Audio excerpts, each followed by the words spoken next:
Okay. Hey, everybody. Welcome to the Perform Happy Podcast. I'm excited today to bring in somebody who actually went to both of the same schools as I did, just a smidge before me. But so an alum of JFK and UC Santa Cruz, go banana slugs. And he spoke at my commencement, which was so cool. And then he's just doing amazing work in the field of sports psychology, has worked with superstar basketball players, has gotten assisted in getting some really incredible results for NBA teams and players.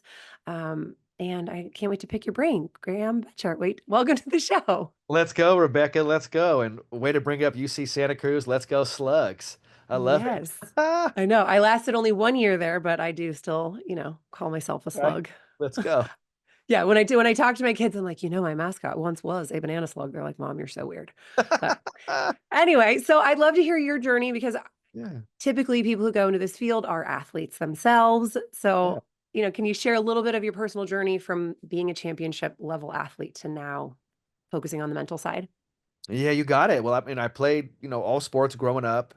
In high school, I played basketball, football, baseball, and in college, I played basketball. And, my first year of college basketball, the season was winding down. It was a junior college, so I just walked on. I wasn't recruited or anything, but I was really anxious and really depressed. And I couldn't smile my way through it, if that makes sense. Like I couldn't pretend like, oh, everything is great. I was like, what's going on? I've almost got a 4.0. I've just finished college basketball. Like, what's going on in life? And so that's when I reached out for help. And I called my mom, Rebecca, and was like, hey, I'm going through it. And she said a magic sentence to me. She said, did you know you can rewire your brain? And I was like, I have no idea what that means, but what I heard was hope. And I was grateful. And so she introduced me to one of my first teachers in this space, really a counselor from San Francisco who ran the San Francisco Healing Center. And I started working with her. So I learned to meditate, to breathe, the power of affirmation, self talk. And a really, really big one, I learned acceptance, how to accept the stuff you can't control. And I realized a lot of my anxiety and depression and worry was trying to control things I couldn't control.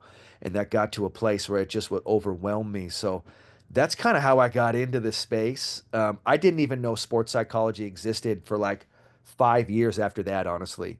I just was grateful that I changed my life. I thought, oh my God, I figured out literally the greatest things of all time. I discovered, I was like, this is amazing. Then I looked around the world and realized there was a stereotype against this stuff. And to me, Rebecca, that's like a stereotype against water or air. Like you're like, oh my God, what is wrong with people? Like, this is the greatest stuff ever. And so that's when my heart opened up and was like, hey, you got to serve this, you got to help. And then I heard about sports psychology from another JFK alum, Donald Foyle, who was there. And he was like, have you heard of sports psychology? And I knew in that moment that that was my calling, was to go get my master's and then go use sports and work with athletes as a way to teach these mental skills because I knew a lot of athletes were secretly suffering in silence with anxiety and depression, the two basic things, and people were just trying to smile through it, and Yep. just trying to grit their way through it. And I would look around the world and see people suffering. And I was like, you can't lie to me. Like, I've already done this work, so I can see it in people. And that's what the need was so profound. I didn't care about the stereotype. I didn't care that there was no jobs. I didn't care that the field was what it was 20, 25 years ago. I was like, this is what I'm here to do. And my heart was open. And so going back to my first teacher, she taught me to follow my heart, Rebecca. Mhm. And she was Yeah. like, that's how you'll live a life of purpose and meaning and love and joy. Follow that calling, which takes a profound devotion because it gets scary at times to follow your heart, you know, Yeah. because Yeah. logic I will mean, tell you. it's funny. I have to just like my pet peeve in this field is that people say there's no jobs. And I've there's no jobs in sports psychology. And I'm like, well, then just make a job. Obviously you and we just go make a job. And I think there's so many limiting beliefs, whether it's sports or business, life, that it's like we hear this story on repeat. There's no jobs in sports psychology. I'm like, okay, great. Then a lot of people are gonna be willing to work for me. That's awesome. Let's build a team, you know? That's right. And I think with anything, if you have a dream in life, like for me, crystal clear, I wanted to do sports psychology. And I was like, no jobs. That's ridiculous. Like Yeah, I'm right. involved. It's going to be like, of course I'm going to be busy, you That's know? right.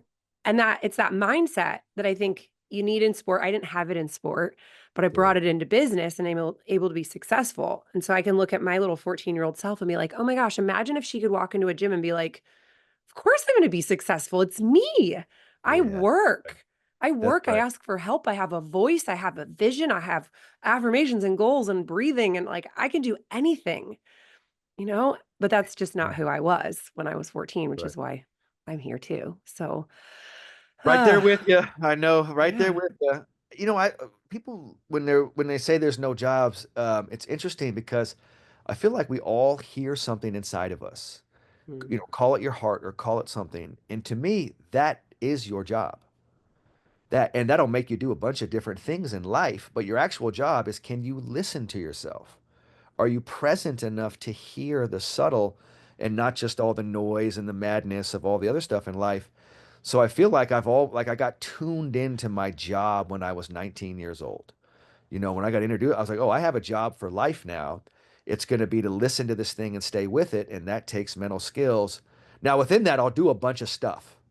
Like I'll work with different company, I'll do all these other things, but I always have the same job.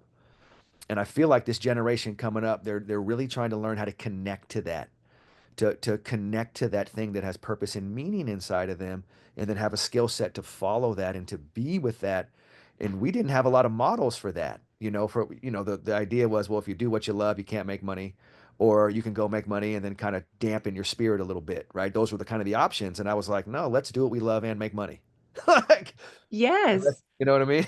Yeah, and I feel very fortunate that my dad is an entrepreneur and he literally said to me growing up, never do anything for a job that you wouldn't do for free. And I know a Hey, lot of people will roll their eyes at that, right? Because they have this belief that that's not possible. Yet my brother and I both do exactly only what we love. I mean, so hey, we've been given that permission. And then I look at my poor husband who's got this, utility job that he is just like dying a slow death at because it's what he was supposed to do. And I think it just is such a testament to the mindset that we're given as children can form, a challenging life or a really beautiful life. And at whatever point you can adjust and you can become that person who can listen to your inner spirit and make those choices that are really right for you. woo, there, you're hitting it on the head right here.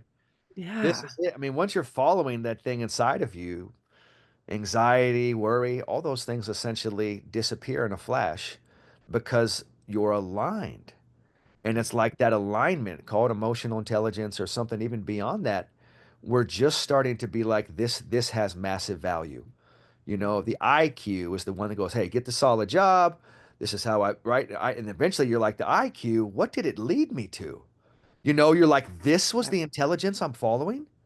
Yeah. This was the intelligence that you've trained me in this world to listen to. It has no idea what's going on.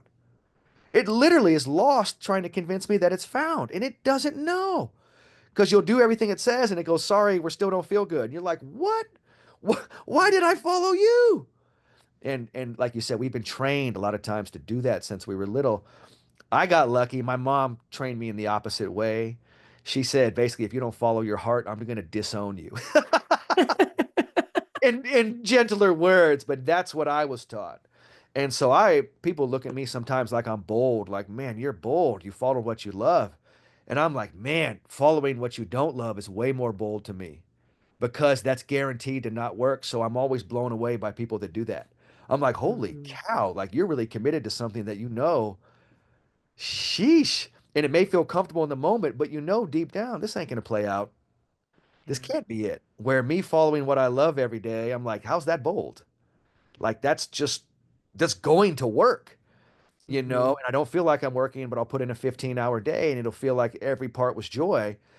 And you're like, that's what we're trying to get people to do, to learn to work that hard. I'm like, if you follow what you love, which is probably the hard part, once you're actually doing that, you don't really feel like you're working. Mm. You're flowing. Now, the hard part was following what you love because you had to beat the belief systems. And that's you Yeah. had to beat the system. You had to beat someone saying you're going to die if you do this, or you'll never have money or never have a home. Those are heavy, right? That can really derail someone when someone plants that seed in your head. But when you have the mental skills and you follow what you love, this, Rebecca, like Yeah. you unlock yourself and you become unlimited. And it's like When someone's expressing their full joy of life and they're letting the full abundance come through, never are they wondering why they're here on earth in that moment. That's one thing I've noticed. They're not like, what's my purpose? They're feeling their purpose in that moment. They're feeling the energy come through them and they're like, oh, this is it to experience the totality of life, And so there's rewards and currencies that are so powerful that I'm not sure if everyone is aware of sometimes. Yeah, well, and I'd love to link this to, the adolescent athlete Yes. who a lot of them, myself included, are sort of like these robots who are like, I wake up, I go to school, I have to get good grades, I go to the gym, I train and train. I feel like I'm never good enough, repeat.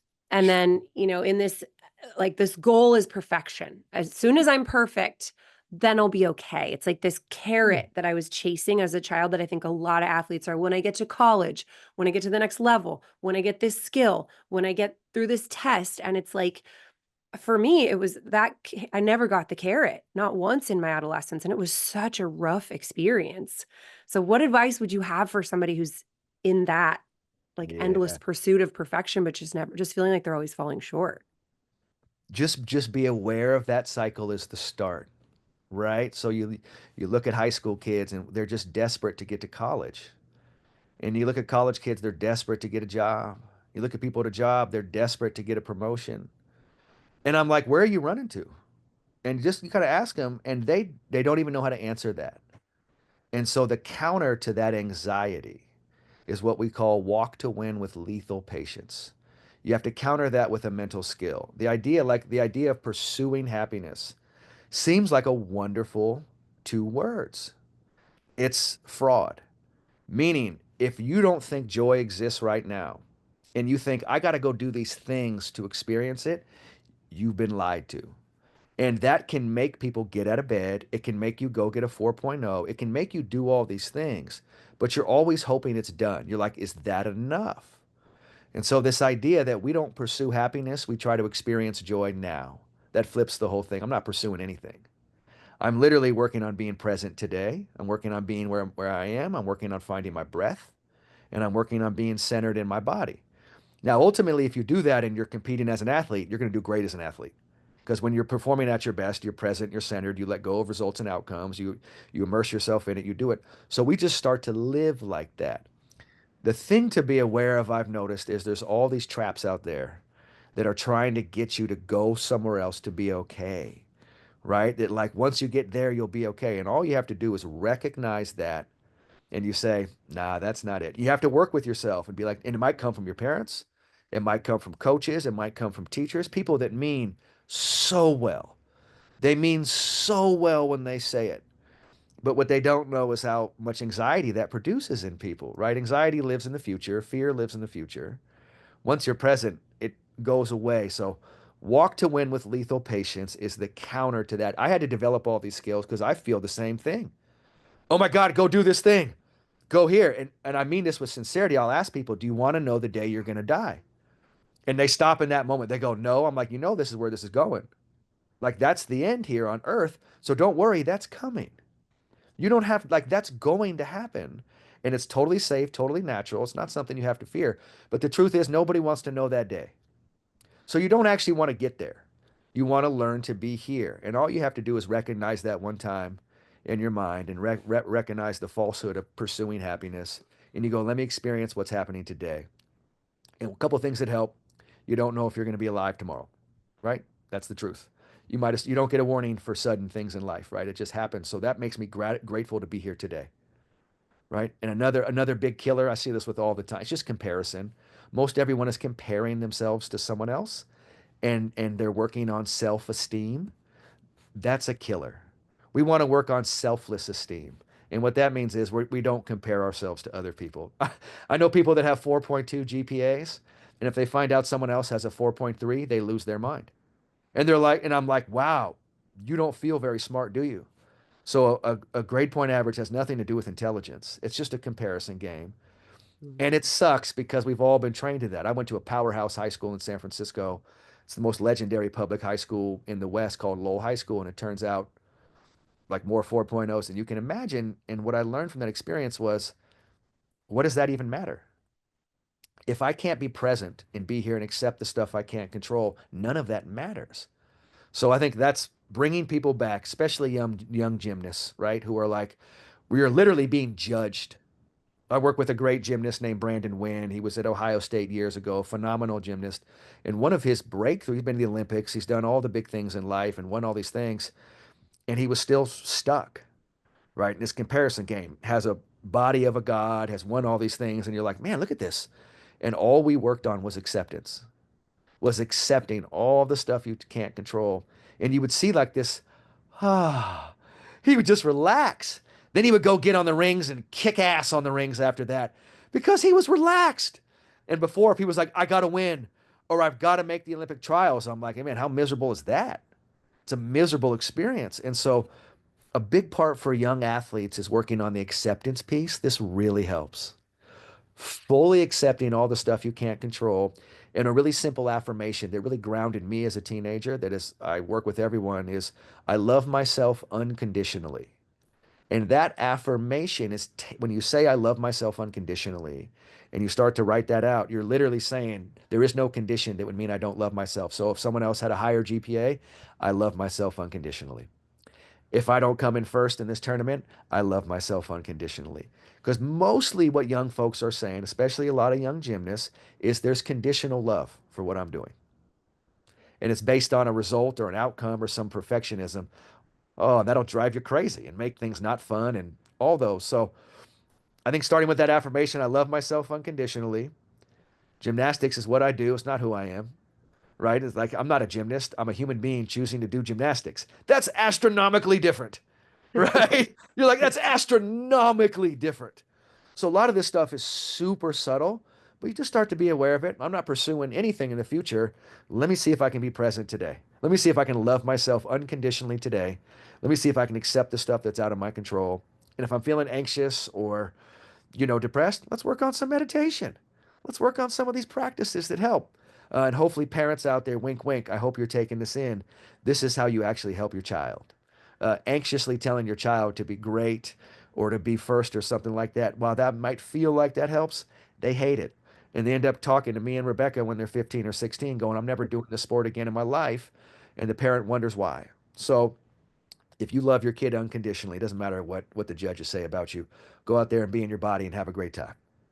Yes. Yes, that you took the words right out of my mouth. As I was like, and parents, you won't love them any less if they fail, if they fall, if they never do that skill again, if Oh, they don't get their GPA, you won't love them any less. Even I like to remind people, even if they show up and they don't try, you yeah. won't love them any less. So Hey, let your body language represent that, that that's you right. love them on the day they don't try, on the day that they're a brat, on the Get right day that there. they win and they get great grades. And you still love them exactly the same. That's right. And if they can feel that from you, it That's it. reduces some of that anxiety that they don't even realize is in this place of Oh, my parents' emotional existence depends on me being perfect. ouch. That makes Yeah. me feel anxious in the Yeah. moment. You can, as a parent, create a safe space for your kid to fail. And what I don't mean like not trying or like give it, but like, oh, I went out there, I tried gymnastics, fell on my ass a whole bunch of times, and your parents like, I love you unconditionally. Did you give it everything you have? Did you have a great attitude? Did you have joy? You won. And that kid goes, wow, okay. We're at a place now where we're yelling at babies learning to walk, right? A baby falls down and we're like, why'd you fall down? And you're like, oh my God, that's the process of walking. If we eliminate them falling, we're never going to do this. Babies don't get mad at themselves when they fall, ever. One day someone asks them why they fell and they become self-conscious of, I didn't even know that was a thing. So as we're going through sports and, especially gymnastics, let's get really good at falling.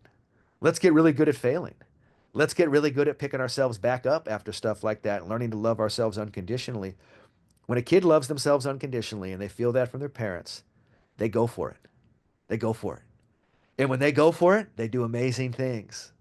If they're out there trying not to make a mistake and trying to show they're perfect, they're already devastated on every single level. And so to me, the only failure is you don't go for it, right? You don't Yeah. go for it. Falling down or not getting a good score from a judge, that's not a failure. That's like a baby learning to walk. They didn't fail. But you have to coach yourselves through these moments. because it can feel pretty heavy from the outside. But the best teams I've been around a lot of them. The coaching staffs are loving, and the athletes have to go for it, but they're free to fail when they go for it. Mm, So you can't not go for it. You can't be like you're free to fail and then you don't try. Like you have to go for it. But mhm, all that matters is you go for it. That's the result we're looking for, not the judgment after going for it. Like my daughter has a 4.2 GPA, and every day we tell her, look, it was great. It's great you got a 4.2 GPA, but all I care about is you try your best, give it all you have, and if you came home with a 2.0 and you gave it everything you have, I'd be like phenomenal. mhm. She's still trying to process that. She's like, what do you mean? I'm like, it's okay, but you need to hear it as opposed to me just saying, hey, great job. Yep. I'm like, I don't know. You may be walking into that and do that with ease. You may not even be trying very hard, which I Mm, may not think is success just yep. because you got a 4.2, which I've never had close to a 4.2 in my life. So I don't know where she gets it from, but we remind her every day that's not the thing. The actual thing is the effort, the presence, the trying, the growth, being uncomfortable, learning to lean into those. If you're just trying to be perfect and avoiding making mistakes, you're going to sabotage your own life. Yes. Well, and So, that's where a lot of the perceived lack of effort comes from my perspective, is that these kids are standing around the chalk box because they're terrified to fail. So they're taking fewer turns. So yeah, they're not getting up and going because they don't want to get yelled at. They don't want to freeze up and not be able to go. They don't know how to communicate and ask for what they need. So they just hide. And yeah, yeah. that's why I'm like, if it looks like they're not trying, but they love it, there's a Mm, red flag there because that's right. it's usually this. I can't do it because I can't do it perfect, or I don't know how to fail, or I don't think I'm allowed to fail. Oh boy. And, and that, like that, so that's when I'm always like, even if they aren't quote unquote trying, like, can we give them the most generous interpretation of their behavior? That's right. And then when you see a little effort, you throw a party. You That's it. know, like that. Okay, I saw you get out there. Oh my gosh, like, but I fell, mom. Who cares? Like, you Who got back cares? up on that beam after you had fallen before. Like, I'm so proud that you are getting back to it. Even if, they quit in the car, right? And then you're like, okay, here's your food, and we'll talk about that tomorrow. And they're like, I'm fine, I'm going. You're like, yes, great, good That's it. job. Like the recovery moments are so important. Those getting back up rather than, because they're going to focus on the fail, the fall, the mistake. Yeah. So don't be in there with them, parents, focusing on the fall, the fail, the mistake. Like they know. And Yeah. then you get to help, just like clap along as they climb back up, even if they're not winning in that moment, because those qualities and that character is what's going to get them to whatever their win is down the road. I look at that getting back up after failure, that is the thing. That is winning. That's what's by the time you get an award or you place first or do something like that, it's because you're really good at failing. And so we kind of relook at it where it's not even failing. This is the mechanics of mastery. Mm, Like this is greatness, is I fail really good. I go purposely try to fail, right? So now we try to approach it and go towards it. And a parent that doesn't want their kid to fail, ask yourself why. Ask mm, yourself what you're so worried about, and what do you think is going to happen if they make a mistake, and this, you know what I mean? And really look at yourself. And because if you can breathe in those moments instead of reacting mindlessly to the emotion, and you can take a breath and choose your response and be like, I love you unconditionally, go for it. Let it rip, have fun. They might have that experience where they fall or something happens, but they come back and they're like, oh my God, I feel amazing. mm, That's when you unlock real confidence. Real confidence is unlocked through vulnerability. And I think a lot of times, like you said, the kids are hiding, right? They're like, I don't ever want to feel vulnerable. And that's like walking into a weight room going, hey, I'd like to get stronger today, but I don't want to feel uncomfortable. You'd be like, that's impossible. Like the mechanics of that's like a baby saying, I can't wait to run, but I never want to fall. You'd be like, this whole thing is based on you have to fall for like 15, 16 months. So we want to get better at falling. That's what we always work. Just get better at falling. And then by the time the awards come, the rewards aren't even that satisfying, honestly. Like you win these big awards and you think it's some big deal. It's like an hour and then it's gone. mm. And the whole Yep. thing is the process, is the training, is the unlocking yourself. Um, Mhm. as a parent, we have a responsibility to try to help our kids with that. And I'm right there. I got 12-year-old daughter, 9-year-old son, so I know how intense it is, to watch them. And like nothing in my life do I feel as strongly as when I'm watching my kids do stuff. Yeah. Um, but there's a great skill we call palms down, and palms down is the opposite of just reacting kind of mindlessly. Oh my God, palms down is wait, let me take a breath. Let me choose my response here. And that will help your child so much. Like if you want your child to be successful, choosing your response when you feel the emotion, working on that, telling them it's unconditional, how much you love them, and really, and don't in the car start coaching your kid right after a competition. That is like, if there's one thing you ever do, just keep your mouth closed in the car after. And I know you want to talk so bad as a parent. You've been waiting the whole time to get to the car to say what you saw. Do not do that. And if you can show that restraint as a parent, you're starting to show some mental toughness. And if you can do that, you can start to teach your kid to do that. If you just react to your kid and tell your kid what you saw when they compete, which is what 99.9% of parents do, thinking it's helping, you're going to you're going to devastate your child. But if you can choose your response in that moment, just breathe.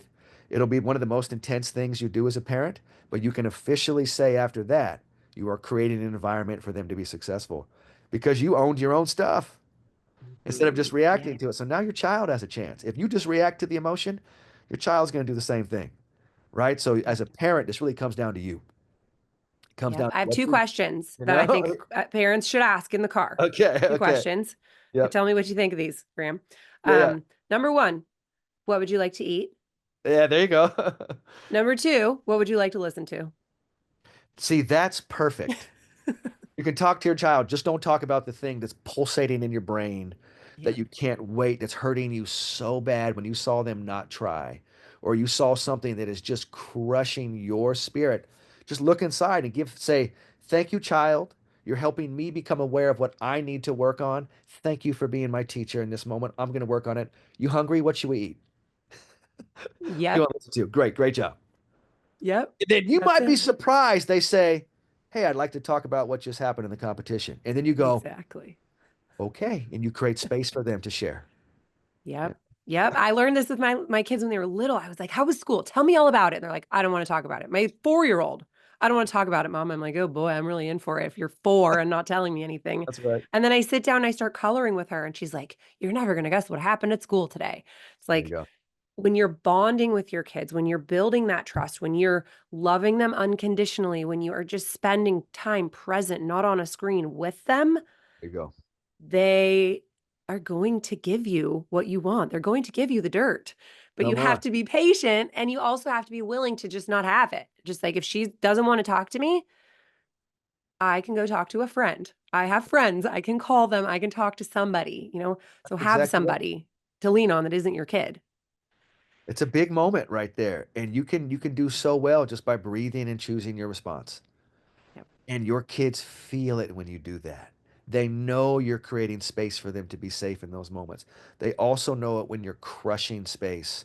And they may not have the words, but they feel that anxiety. They feel that pressure. And they might have a 4.2 and be almost perfect at gymnastics, and they feel like a failure inside. And that's not, we're off in those moments. We're Mhm. off. Now we're in the comparison game. We're in the self-esteem game. And all self-esteem is you're comparing yourself to other people. I'm not saying you don't feel good about yourself. Like feel good, but it has nothing to do with what someone else is doing. Yeah. Like, I heard you know a what I mean? I It's heard a not, quote the other day that just blew my mind. It was, if there was no such thing as comparison, we would all be perfect. come on. Comparison kills. Yeah. And you get set up, you got to just be aware of the setups because you'll see it all the time. They'll try to create comparisons or who's first. And this whole idea of who wants to be number one. And I'm like, why not just try to bring out your best today? It has nothing to do with what anyone else is doing. Like just, because if you do comparison, and I've worked at a pretty high level, and if you're comparison and you're one of the best, you lose motivation because you're like, I'm literally the best. So like, then what? And a lot of Mhm. people maybe have never experienced being on that level, so that there's a drive to comparing. It is a futile drive, and it derails your own confidence. And eventually, It's like only working out to lose weight or something. Once you lose the weight, you stop working out. Where if you're like, I just enjoy improving today and has nothing to do with where anyone else is, that's something you might do every day of your life. You know what I mean? It has nothing to do with where someone else is or anything. Like I got hit with mental training in the 90s that in my like when I look back, I'm like, okay, that was very advanced. Like way before sports psychology, the stuff I was taught was like wild, like really, really, and I was just open to it, but I never looked around and was like, oh, I'm comparing myself to other people or where am I in like my enlightenment or any of that. I'm like, I'm just on my journey, trying my best, just being aware of it, and there is no comparison. So every day, I'm just doing it today. And like there's not like a, oh, I'm better or worse than someone else. And I was like, man, that really derails people, that comparison thing. So you're spot on with that. That's a If key. I could hear my kids say what you just said, I'm just on my journey and I'm doing my best. Like that for me would be so fulfilling. That's right. And I I think wish we that's what could we rate want it as on that. parents, Yeah. like that I'm present, I'm here, I'm happy, Come I'm on. doing my best. I'm trusting that if I fail, I'll get back up because I know I can. If I don't know how, I'll ask. That's I it. mean, that's all I want for a kid to go out into the world and be able to function. Come on. And then we can take GPA and we can call it gratitude, presence, and awareness. And we can still work on a GPA, but let's be present and aware of what this is. And that's actually what brings the inner wealth, the inner fulfillment, the real confidence, right? The like deep sense of confidence that isn't like some shallow comparison type deal. And we're trying to run to the end here because we're so anxious. And I think a lot of people think they're motivated in this world and they're just anxious, right? And they're trying to get rid of the anxiety. And they think if I can just do these four more things, the anxiety will finally go away. And they do those four things, and the anxiety is even more. And they're like, oh, well, now I just have to do these eight things and it'll go away. And some people say, well, look at, you're driven, you're doing all these things. And I'm like, that's not driven, right? Instead of being like that, we want to be pulled. Being pulled is way different. Like, you don't have to push me to do anything because I feel pulled by my heart. And I'm like, it's going to pull me every day. And it does not care where someone else is in their journey. It will never compare. It doesn't care. It doesn't mean anything. That's all just kind of made up. So again, tuning back into our heart, turning back into the present, coming back into the now. That's where I've noticed everything we're looking for is. Everything you're looking for is already right here. Okay, so for I those don't of need that. us like cerebral beings like me who are like, but Graham, how do you do that? How does one like what are the steps that I, perfectionist gymnast can take to get present? What are some kind of tactical suggestions that you can make for someone who sees Yeah. the value in being present but just does not know how to do it? Just start with right now when you're listening to this podcast. Just work on listening to what me and Rebecca are saying right now. Like when do we practice being present? You do it right now. And a couple basic ways to help you in the present. Use your senses. What do you see in front of you right now? What do you smell? What do you hear? What do you taste? Because most of the time when we're anxious and not present, we're just living in the future somewhere and you literally don't even notice what's here. So like sometimes if I had a slice of lemon, you put the slice of lemon in your mouth and you suck on it, you'll get present immediately. You'll be like, woo, because this flavor will bring like you won't be thinking about anything you were just thinking about. You'll be dialed into this sensation that's going on now. That's why a lot of times our first practice is our breath, right? Okay, let's find our breath. If you can kind of focus on your breath is happening right now. So it's an attempt to kind of bring yourself here. Um, Working out every day, kind of being in your body is a great way to kind of bring yourself into the present and just honestly setting your intention to be present. Like, I want to be here. Because if you're like, yeah, yeah, yeah, but I'm trying to get to this other place, I'm like, no, no, no, you're not trying to be present. You're trying to secretly go win something or go get an award from someone. That's not it. Like being present is I'm literally here. You can look down at your feet and say, I'm going to be where my feet are. We always say that. Like if my feet are here, I got to be here as well. You find your breath and then use your senses, like use your eyes. So see, breathe, and be where your feet are. When we're not present, you don't even see what's in front of you. That's how accidents happen, right? That's how really fatal things happen because you don't even see what's in front of you right now. That's how injuries happen. That's how like crazy. So if we can see, find our breath, feel our feet on the ground, those three little tools are a great start. You can start with bringing a journal. And as you go through the day, just notice all the times you check out. Notice all the times you're running to the future. or anxiously living in the past. Just be like, oh, when my classmate talked about a GPA, I anxiously went to the future and wondered, am I going to get into college? How's this all going to work? And I started playing this whole game. And then you say, wait, find my breath, feel my feet. I'm back in class. I'm back here. Okay, here we are. I'm back. Mhm. Right? And you come back. So really the skill is what we call next play speed, is how fast can you come back? And you might have to come back 500 times a day. And that's Yeah. okay. That's okay. You Yeah. start And getting it's not better. trying to be perfectly present all the time. It's every time you bring it back is a success. Yes. And you're going to have to bring it back. You might have had to bring it back 5 times in the last 20 seconds. And that's totally Mhm. cool. Just be aware. And every time you come back, you feel your feet on the ground, you find your breath. Even if your mind is racing, you go, hey, in the present, my mind is racing. I don't have to follow my mind. I just start to notice the thoughts. So now we're in the present, and instead of following thoughts, you just notice them. So bringing it back to gymnastics, I don't want to get on to the next exercise because my mind's like, you're not perfect, you're going to fail. You go, wait a second, wait a second. I see those thoughts. I can choose my response. And in the present, what's in my control? My attitude, my effort, and my focus. I'm just going to do those things. Going to have a good attitude, great effort, and I'm going to focus on the now. And if those thoughts are there, I'm going to let them be there. They're welcome to be there. I think a lot of people think they have to clear their mind, and they think if they have one negative thought, like it's over. Like I have 20,000 negative thoughts a day. I've just got really good at observing them and letting them be. So this isn't like, so that's another thing that helps. The present isn't like I'm just perfectly in the moment where everything is surreal. I'm not thinking. The present can be like, I got a storm in my head right now. Wow. And I feel really uncomfortable. And you go, that's here in the present. And you breathe and you accept it. And you go, okay. And instead of following all the thoughts, you just observe them. And then that's when you realize you're not your thoughts. And once you start to realize you're not your thoughts, now you don't get caught up in them as much. And now you're starting to work on your skill set, which is like, hey, I can choose my response to the thoughts that say, don't make a mistake. You got to be perfect. You can say, I'm going to be perfect at trying today. So first of all, let me help you out. Coming back to perfectionist, be perfect at a positive attitude. If anyone out there Mhm. thinks they're a perfectionist, I'm going to get you right now. I'm going to help you out. Be perfect at having a great attitude. Be perfect at bouncing back after you fail. Be perfect at jumping in when you feel vulnerable and uncomfortable. I'll pause right there. If you are a perfectionist, you identify, go do all those things and be perfect at it. You actually can. Now, if you choose not to, I would say, uh-oh, what are you doing? You told me you were a perfectionist. I'd like to see that right now. So let's be perfect at failing. Let's be perfect at having compassion for ourselves when we feel uncomfortable. So I love perfectionists because ultimately you kind of like being a perfectionist gets a bad rap. And all being a perfectionist is you want to do really well and be successful. There's nothing wrong with that. That's okay. So start with, hey, I just want to do well and be successful. It's a great thing, but I can't be trying to avoid making mistakes. That ain't it. So I'm going to be perfect at making mistakes. I remember the first pro basketball player I taught this to. He's a really good one. He was like, why are you teaching me how to make mistakes? And I was like, because if you're great at basketball, you fail half the time.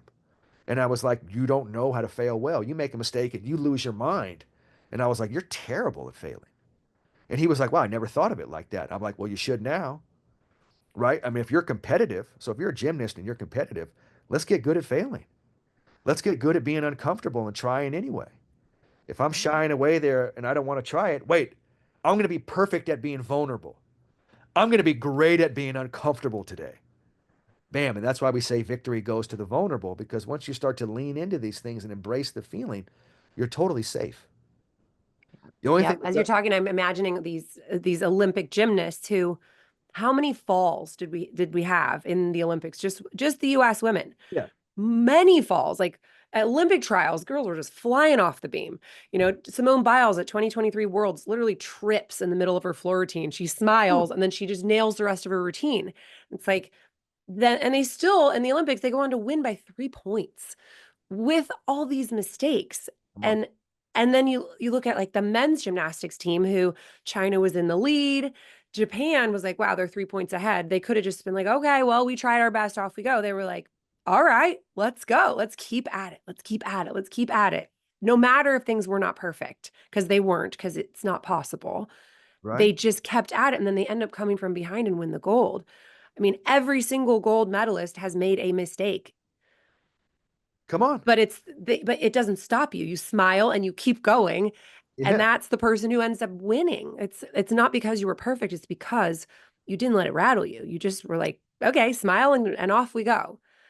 There's no question the best athletes are the best at failing. There's no question the evidence is overwhelming in that. The best athletes are not the ones that avoid failure. Those are the worst athletes. Just so we're real clear on this, the best, they fail more than anyone. They just learn to gracefully move forward because they realize that's the skill. And if anything they're trying to be perfect at, it's how they fail. They're trying to fail perfectly.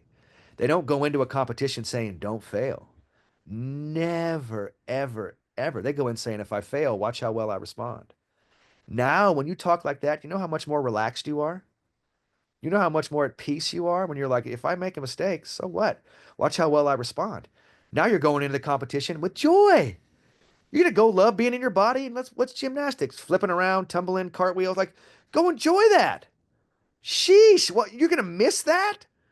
That's the whole fun. Is you're athletic, you're in your body, and you get to fly around. That's the only thing that's real. After that, it's all make believe. Someone gives you a score, someone gives you a ranking. That's all nonsense. The only thing that's real is you being present in your body doing your thing. Once you actually realize that's the joy, that's the ticket, that's the reward, you stop caring about the other stuff and you go get in your body and you do the thing. Most of the time, people figure that out when it's too late, right? Most athletes in their 30s, they figured it out. They're like, oh my God, it's just fun. You just fly around. That's the whole thing. And when you do that, you get these great outcomes. If we can figure that out at 9 years old, 10 years old, 11 years old, that the result we're looking for is where you joyously in your body flying around. Fell down. Great. Did you enjoy falling? You know what I mean? Like, enjoy that. You get to be in your body. Then you go look at the results after, and you're like, man, I did. I had amazing results when I wasn't even focused on them. I was just joyfully being present in my body. So now the goal becomes this is what I call TAP, TAP. And it took me 25 years to figure this one out. It's the simplest thing I've ever come up with. And it stands for this. The T stands for trust. Just go trust your training. Go do it. Go trust. All sports are any sport. It's just a movement of your body. It's like, it's just a little movement of your body. Go do the movement. Go do whatever you've been, go do the movement. Go trust it. That's the T. The A is the big one. Accept everything that's out of your control after that. So I might go do my thing in my body. I might fall down 10 times. I might get the lowest score in the room. Cool, cool. I'm going to accept that. Because if you don't accept that, you're not going to go for it, right? If you're like, I have to not make a mistake and be better than someone else, that's not acceptance. Acceptance is, I don't know what this is going to be. I'm going for it. And then the P stands for presence. Do it right now. So if we're tapping in, I'm trusting right now, I'm accepting all the things that are out of my control, and I'm present, that's it. That's the entire competition. And you devote yourself to that. You practice that. You get better at that, right? It's easy to do when everything's going your way, hard to do when nothing's going your way. But if you remember, that's the essence of all things. Profoundly accept the stuff you can't control. That's the actual competition. And if you can win that fight, you unlock yourself. And so all I teach people now is to tap. They're like, I want to win. I'm like, cool, cool, cool. Are you tapping right now? Like a win? What does it have? That's nothing to do with right now. That's like five human beings holding up a number, and you look at that number and say, "Oh, it means something." Like that. What is that? Doesn't mean anything. What means something is you are in your body doing your thing. That's the actual reward. And the more so Simone Biles, right? They're advanced in mental training. They make mistakes all the time. They're like, they're at the point now where I'm just having fun. And you see athletes now take breaks from gymnastics and they're doing that. And they're like, oh, they're mentally soft. I'm like, oh, they're mentally tough because they're willing to take a break. They're like, they're not going to follow what you're telling them to do and to go chase a result if they don't want to. This is their life, right? They get to enjoy their life. So I'm seeing this generation coming up as like they're hungry for this. They want it. And deep down, everything we're saying here, this isn't so you don't perform at your best. This is how you perform at your best. This is how you win. I mean, I've won so much in this space. I've been with the Yukon Huskies the last 2 years. We've won back-to-back national championships by more points than anyone in the history of college basketball. So the greatest outcomes has ever existed, and we never talk outcomes. All we talk is tap. Hey, did you trust? Did you accept the stuff that's out of your control? And then you're watching these 18, 19, 20-year-olds relax. They're like, okay, I can go do it. I can go breathe and trust my game. Okay. Mhm. And then Yeah. big things happen when you do that. you know, so there's an art here we're learning, but it's totally doable and you can joyously do what you're doing and give yourself a great chance for results, but have that inner love where you love yourself unconditionally like a human, not a robotic machine that's trying to get an outcome or a result that, eh, that's not it. Yeah. Yes. Oh man, so many good things. I can't believe that like been chatting for so long. I'm like, God, I could go and go. I think this is so important. And I think every parent, every coach, every athlete listening to this can apply this. So don't assume this is for somebody else. Like if you're hearing this, it's for you. That's right. It's for me, it's for you. I mean, Absolutely. it's just such it's like everything that I wish I knew at 14 that I had to do a bunch of intensive work to find and I'm continually evolving, which is why I think this it's just so important to educate about like it's so That's right. simple, guys. It's like you if you Yes. don't focus on the outcome is way more likely to come. It's backwards, but you got to let it go in order to fully Irony. be the person who can create that. That's the irony of this whole thing. Sure is. The Yeah. irony of the whole thing. And it helps people like if you're a parent listening, this is a practice. This isn't I tune in for 45 minutes to Rebecca and Graham and you've solved something. This is hopefully this helps awareness. Now go practice every day. Struggle through it. Struggle through how hard it is. Make mistakes and bounce back. Be uncomfortable. Be vulnerable. This is all part of the whole experience. When we look at this, when we look at mental training like physical training, it becomes a lot easier, right? When you get a good workout physically, you're proud when you feel uncomfortable, right? Later on, because how do you feel later on? You feel great. You're like, my muscles are tight. Everything feels fantastic. Mentally, if you allow yourself to go into vulnerability and you still trust and accept, in that moment, by definition, it's going to feel vulnerable. Later on, you feel profound. Later on, Mhm. you're like, damn, victory does go to the vulnerable. I had no idea. I was avoiding vulnerability my whole life, and that is stunting my growth. Turns out if you lean into a little bit of uncomfortableness, turns out that unlocks you. Because that part of your brain that's saying, don't feel uncomfortable, don't make a mistake, you need to train that part of your brain. You need to lead it right into the vulnerability and say, guess what? We might make 20 mistakes today. And you got to let that part of your brain pee in its pants and freak out. And you're like, go ahead.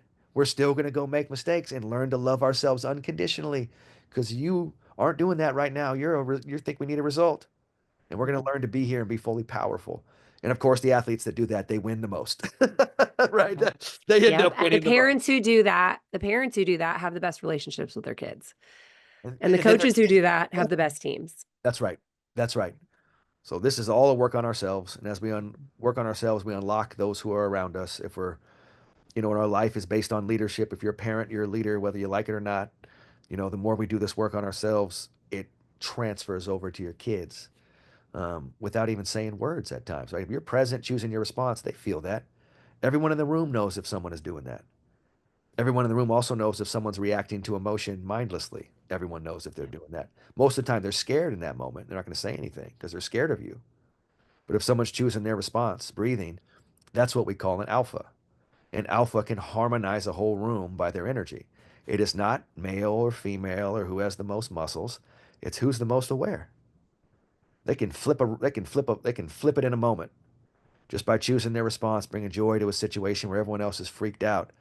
That person is in charge. Like Mhm. that's the leader, whether you like it or not. That's what's happening. Yes. Going Yes. back to my first teacher in 1997, that's who she was.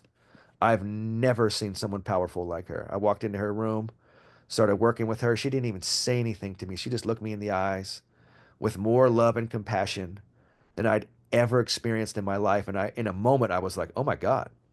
I'm like, I'm a loser in life. I'm failing. And she didn't even say anything. She just knew that wasn't true at all.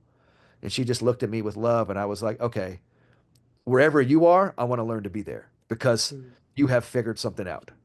She was Mhm. giggling at what I thought was real. You know what I mean? Like, and not giggling like making fun of me, but like, oh, it's going to be okay. Like, say you're working out, you're like, I can't do this set. And your trainer's like, not only can you, this is nothing to you. And you're like, oh my God, wham. And you just knock it out. You're like, I didn't know. And they're like, well, I know. She did that for me. Mhm. And that changed my life. And then the magic though, after she did that was like, Graham, it's an everyday practice. And that's where my athlete mind kicked in. And for parents, athletes, coaches, this is an everyday practice. And we all know that. So devote yourself to this stuff every day. right? Practice this stuff every day. Have a good bad day, which is like, God, I feel uncomfortable today. But man, I chose my response well today. That's a good bad day. Mm. Most people have bad days. They don't feel good, so they're gone. They mail it in. You want to learn to work through those days. God, my kid fell down every time. Great. This taught me how to breathe and choose my response. Normally, I wanted to react mindlessly and make them hate gymnastics. Now I breathe, choose my response, and ask them what music to listen to. Hallelujah. And they got better at gymnastics. How did that work? What's going on? Oh, it's so true. Well, Graham, what a pleasure. If people want to Same. follow along, I know you're doing amazing things with music, which we didn't even get to chat about, but so Oh, how good. can people check that out and how can Yeah. people follow Make a along, Yeah, a reach lot out of to you? music. I'm on all streaming platforms under Graham the Guide. And so all the music I make is called like mindset music. So it's to help in all this stuff. And I thought, what's the easiest way to transfer something? A 3 minute song. So you can have your kids listen to it. You can listen to it. It just has these messages in it. There's breathing, meditation, all that kind of stuff. I'm Graham the Guide on Instagram. You can hit me up. I'll always respond. My website, grahambetchart.com. And recently, I just took a position as the chief mindset officer for a company called Dream Team, which helps athletes when they're done with their career transition into their next role into the tech world, into software sales and stuff. So I'm having a blast doing that, and um, just grateful to be on with you here today, Rebecca. This has been amazing. Awesome. Thank you so much, Graham. Absolutely.